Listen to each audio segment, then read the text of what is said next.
tous et bienvenue dans cette nouvelle édition du Grand JT des Territoires. Voici tout de suite les titres de l'actualité. Recalé, le repas à 1 € à l'université ne sera pas étendu à tous les étudiants. Une décision que dénoncent les concernés. Explication de WEO TV, la chaîne de la Voix du Nord, à suivre dès le début de ce journal. Ils sont les gardiens de notre sécurité au ski. Télé Grenoble s'est glissé dans la peau des pisteurs secouristes. Objectif, en savoir un peu plus sur cette profession essentielle pour le loisir en montagne. Rencontre aussi dans ce journal avec un passionné de taxi. À 80 ans, Michel Carrick continue de parcourir les routes d'Ille-et-Vilaine à bord de sa splendide 2 chevaux. Une belle histoire que nous proposera la chaîne TVR à Rennes. Et puis un voyage à la nage et sur un voilier. Nous vous raconterons dans ce journal la méthode traditionnelle pour embarquer et transporter du rhum depuis la Martinique. Un sujet de Via ATV en fin de journal. Voilà, il n'aura manqué qu'une seule voix. Les députés ont tranché. Tous les étudiants ne pourront pas bénéficier du dispositif du repas à 1 €. Une déception pour les intéressés contraints de jongler avec un budget serré et une hausse des prix des produits alimentaires. Reportage à Amiens de Jérémy Houbron pour WEO TV, la chaîne de la Voix du Nord et du Courrier Picard. Ce week-end, j'ai fait des courses pour une 50aine d'euros. Je pense que j'ai même pas des repas pour une semaine, quoi. Il y a peut-être une raison derrière ça, c'est que si tout le monde profiterait des repas à 1 €, peut-être que ce qu'on mangerait ou les ingrédients qui sont utilisés seraient de moins bonne qualité. Chaque jour, près de 1000 repas sortent des cuisines de ce restaurant universitaire. Des repas à 3,30 € ou 1 € pour les étudiants boursiers ou dits précaires. Plus de 43% des repas que nous servons quotidiennement ou sur l'année sont des repas à 1 €, donc à cette tarification sociale. Et ce qui est certain, c'est qu'on a vu une progression, une affluence dans nos restaurants liée peut-être à cette tarification et puis aussi au redémarrage d'une activité universitaire intense. L'université Picardie-Jules Verne compte 54 000 étudiants sur le territoire, dont 16 000 sont boursiers et peuvent bénéficier du dispositif. De leur côté, les associations étudiantes soulignent le statut des autres étudiants. En un an, 200 nouveaux bénéficiaires ont poussé les portes de cette épicerie solidaire. Aujourd'hui, il y a tout simplement des étudiants qui ne remplissent pas les critères de bourse, parce qu'aujourd'hui la bourse est sur critères, et certains étudiants sont des étudiants qui sont sur le fil. Ils dépassent un tout petit peu ces critères, ce qui fait que eux ne peuvent pas vivre tout simplement correctement et profiter de la vie étudiante comme ils doivent la vivre. Face à l'affluence, l'épicerie solidaire subit elle-même des pénuries de denrées, l'obligeant à lancer un appel aux dons pour pouvoir subvenir aux besoins des étudiants. La flambée des prix de l'alimentation pose une fois de plus la question de la précarité étudiante. La précarité des étudiants qui contraste avec la relative bonne tenue de l'économie française. De nombreux secteurs peinent aujourd'hui à recruter. Exemple avec les chauffeurs de bus qui manquent à l'appel pour répondre aux besoins de déplacement. Un déficit de vocation que tente de contrôler Pôle emploi et les entreprises en proposant des recrutements originaux. Pas de CV mais des animations pour détecter leur potentiel. Précision de Jean-Marc Lucas pour Via Occitanie. Tout commence par un escape game. Ici, personne ne se connaît, mais tout le monde s'entraide. Chez ces candidats de Pôle emploi, on ne cherche pas le CV, mais les capacités à gérer les situations et le relationnel. L'idée, c'est de les armer pour leurs futurs entretiens avec les futurs recruteurs.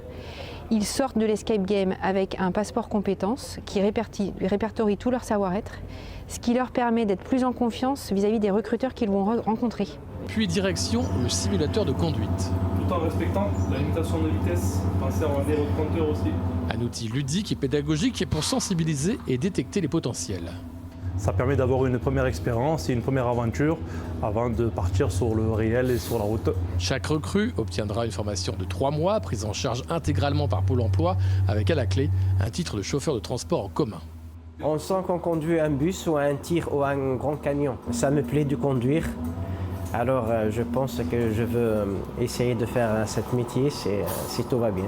Le secteur du transport est en tension, tout comme celui de la restauration et de la santé. Du côté de Pôle emploi, on observe de très près cette opération. C'est une première en Occitanie avec la journée qui s'est passée hier à Muret. On va voir le nombre de personnes qui auront été validées et à partir de là, pourquoi pas le proposer à nouveau, mais en partenariat avec les entreprises.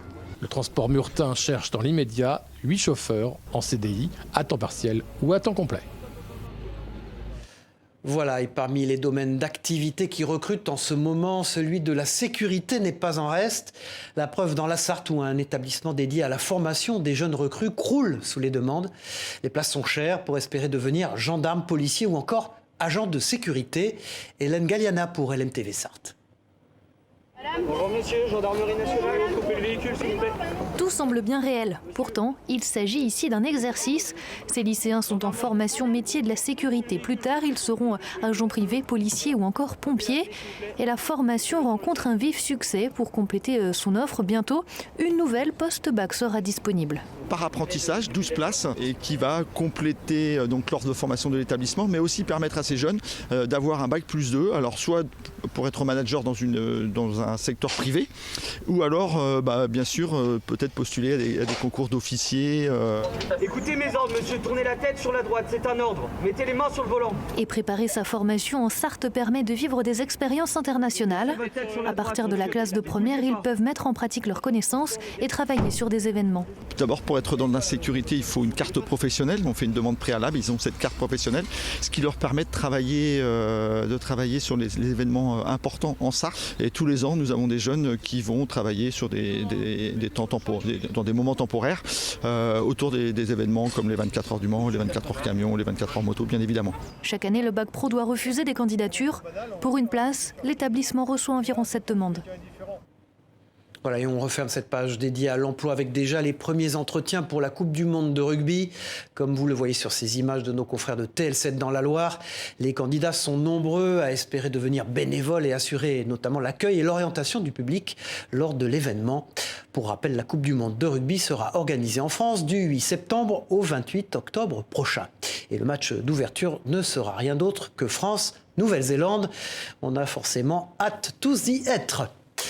Alain Delon et Catherine Deneuve mobilisés pour l'Ukraine. Un an après le début du conflit, les deux stars de cinéma français ont participé cette semaine à une émission spéciale diffusée sur les antennes de TV5 Monde.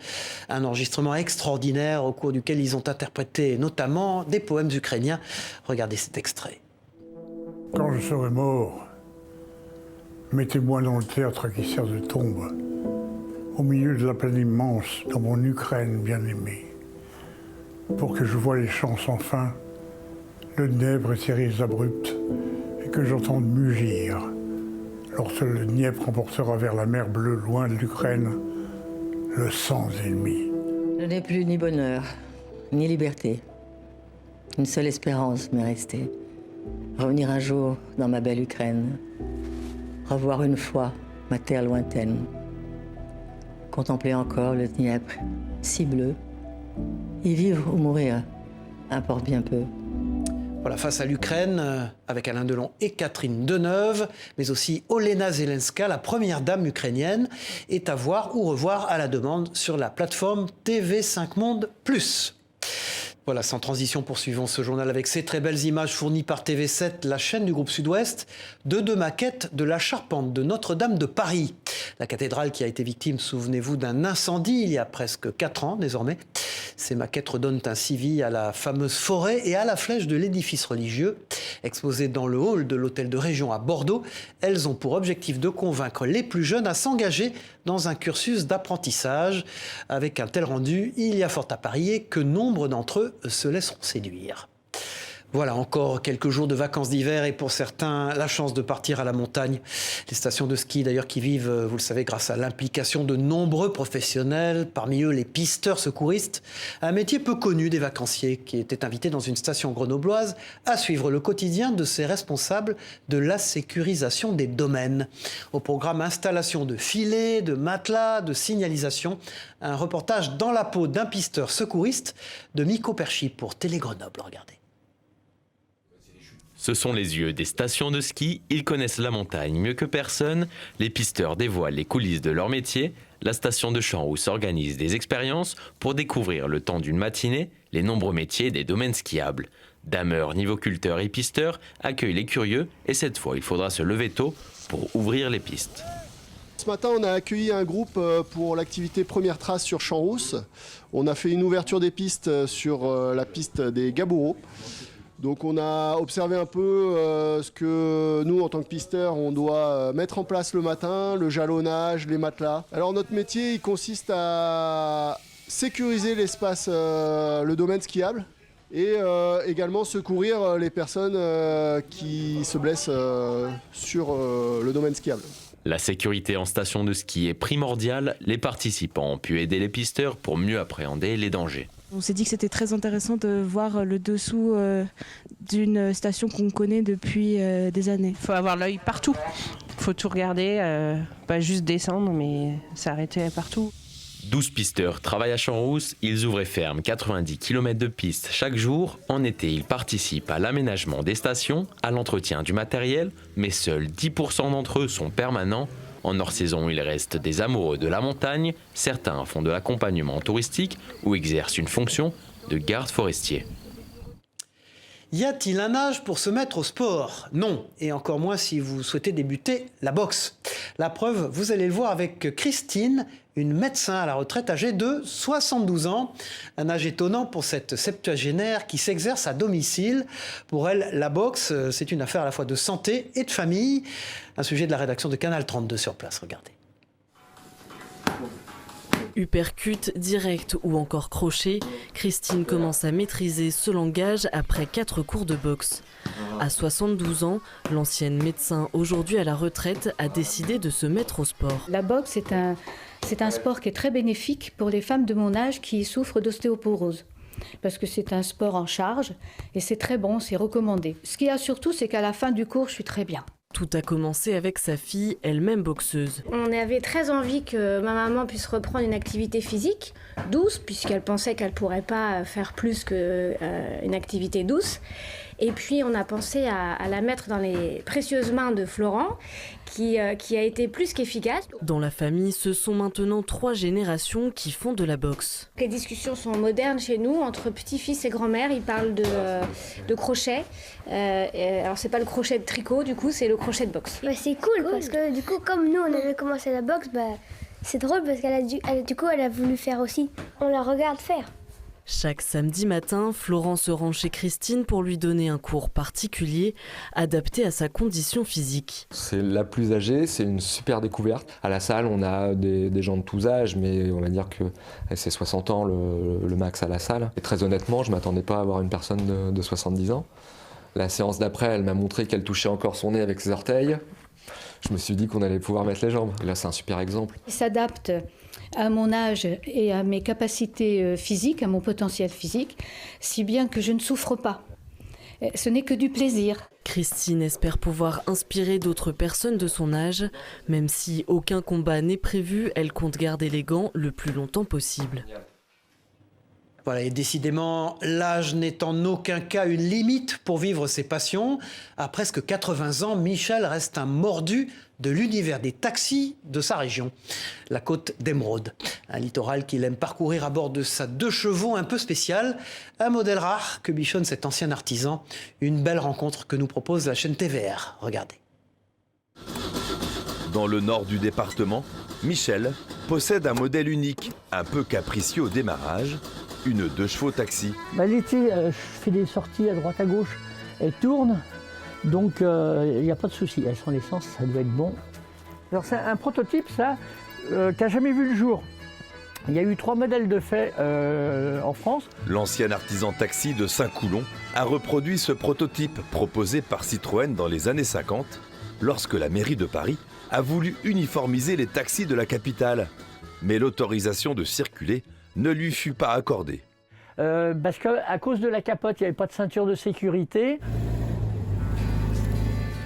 La 2 chevaux, tout le monde la connaît dans le coin.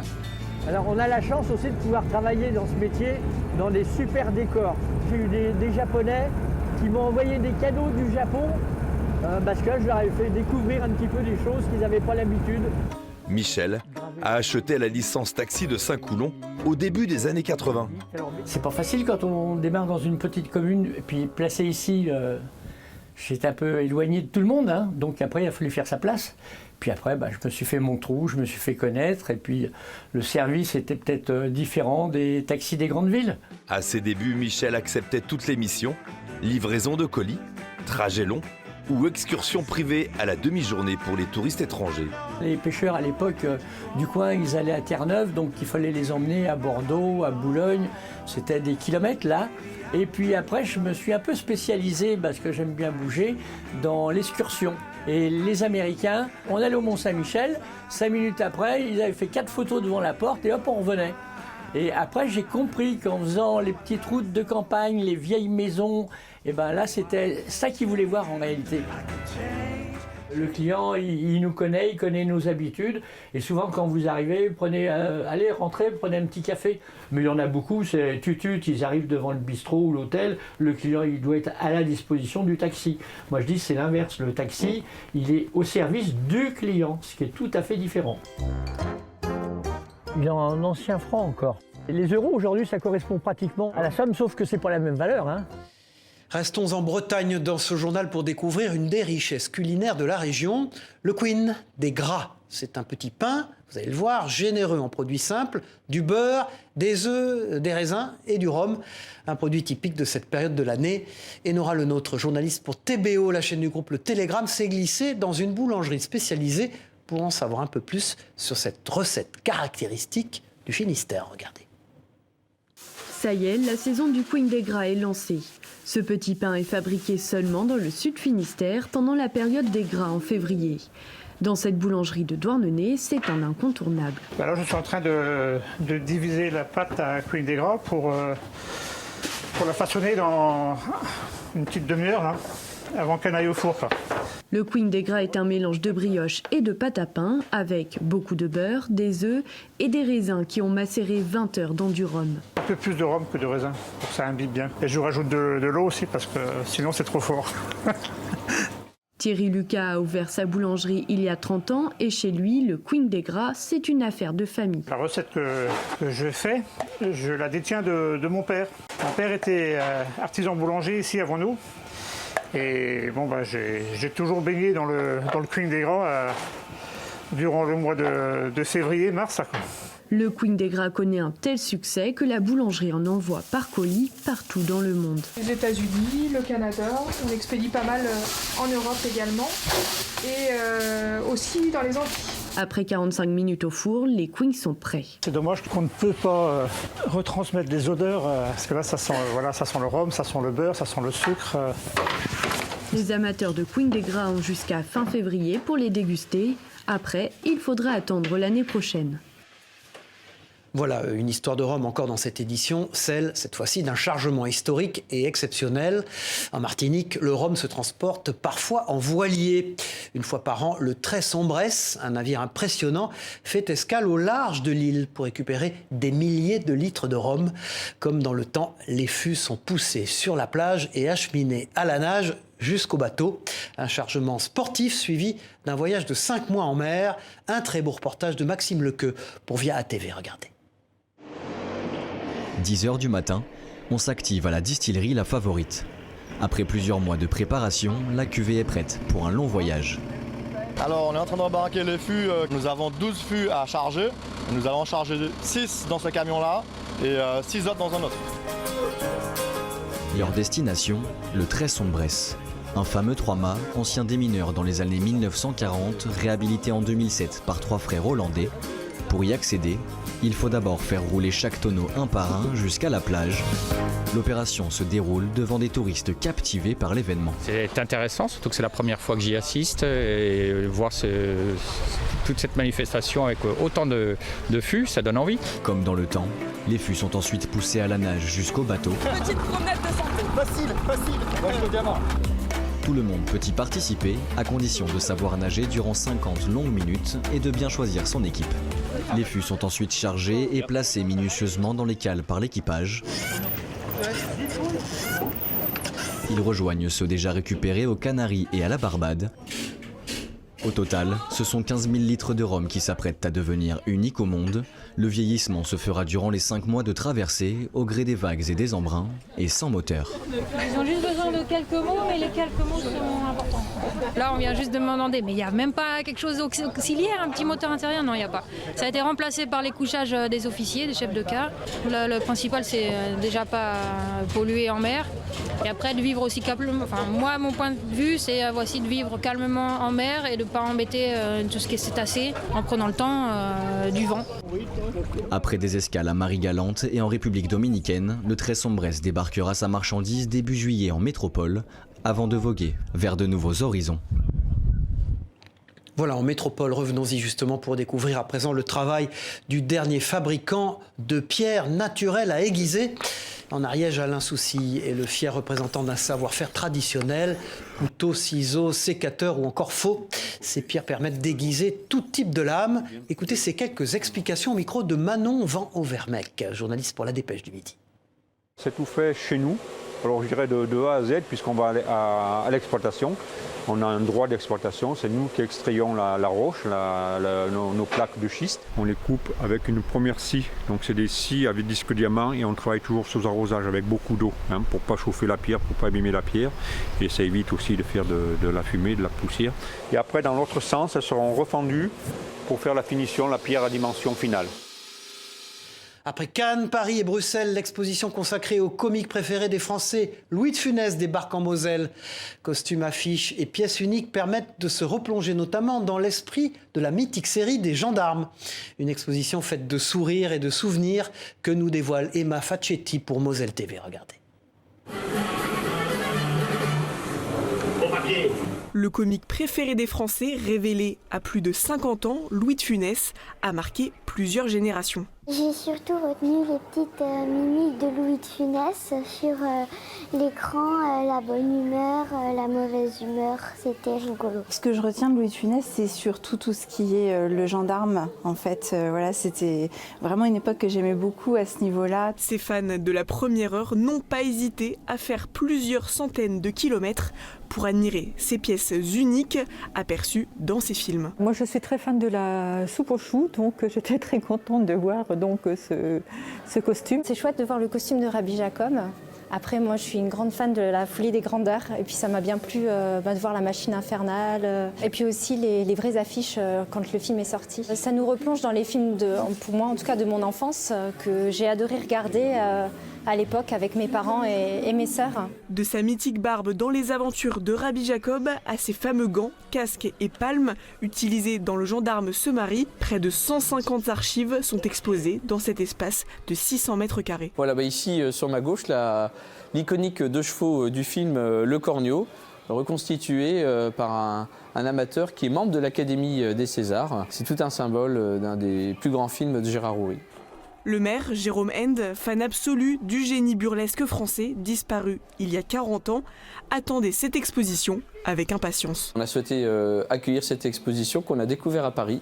C'était une magnifique exposition et on s'est dit pourquoi pas chez nous, ici, à Vic-sur-Seille, parce qu'on est aux portes de Metz, de Nancy. On est finalement sur un bassin d'agglomération assez proche et donc on peut attirer énormément de visiteurs. La commune de 1300 habitants espère attirer 25 000 visiteurs en seulement 4 mois. Allez, on ferme ce journal à l'ombre d'une visite, celle de l'abbaye d'Abondance en Savoie. Un lieu exceptionnel qu'il est possible de visiter dans l'obscurité la plus totale. Une découverte originale pour se replonger dans une époque où la lumière n'était que naturelle. Les précisions de Luc Arouk pour la rédaction de 8 Mont-Blanc. Il est 18h à Abondance. La température est négative et les rues sont vides. Pourtant, certains irréductibles se sont donné rendez-vous à l'abbaye pour une bien drôle de visite qui commence par l'église abbatiale. On a plongé l'église dans le noir total et donc c'est simplement la lumière de lampe torche qui vous permet de découvrir l'ensemble des lieux. Les 20 participants s'engouffrent dans l'édifice à la recherche du moindre détail. Les nombreux secrets de l'église se révèlent ainsi à la lueur des lampes torches. Ça, c'est le même peintre que pour les voûtes de l'édifice, donc c'est Casimir Vicario qui a fait ça au milieu du 19e siècle. Cette visite insolite a pour vocation de ramener un large public, curieux d'en découvrir davantage sur ce lieu chargé d'histoire. Tous les visiteurs ne sont pas attirés par un audio guide ou par une visite commentée classique, donc on cherche toujours à proposer d'autres choses pour toucher le plus grand nombre, et notamment les familles. Donc c'est un petit peu le but de cette visite. L'abbaye sort de l'ombre, donc pour que certains visiteurs y trouvent leur compte. Le tour s'achève par la découverte du cloître et ses fameuses peintures murales datant du XVe siècle. Au vu de l'émerveillement de chacun, cette visite, pas comme les autres, semble avoir fait l'unanimité. On a envie de tout découvrir, de voir,